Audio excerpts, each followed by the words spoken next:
Where before the debris had been smaller and often unidentifiable to the untrained eye, now for the first time a huge chunk of the plane's superstructure, the tail fin, has been found.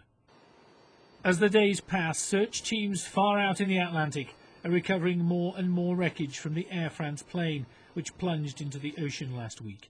More and more evidence for the investigators looking for the reasons why flight AF447 fell from the sky and 228 passengers and crew lost their lives. Both on the sea and above it, the hunt for clues gathers pace. The US Navy is sending specialist underwater locator equipment to try and pinpoint the whereabouts of the plane's black box flight recorders, which will continue to emit a trackable bleep for another 2 weeks.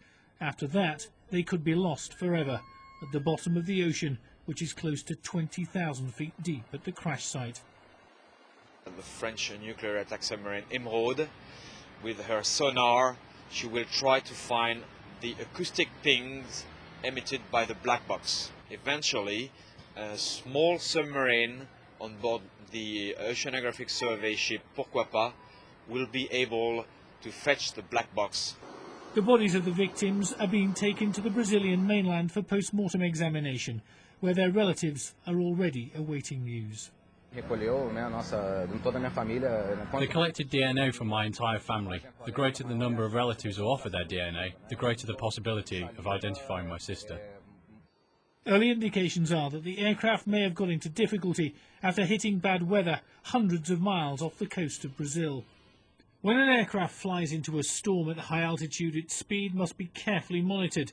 Investigators are examining whether the speed sensors on the Air France plane iced up and malfunctioned. If it hit the storm too slowly, the aircraft could have stalled and the jet plunged into the ocean below. If it was going too fast, then the fuselage may simply have been ripped apart, unable to withstand the extreme forces.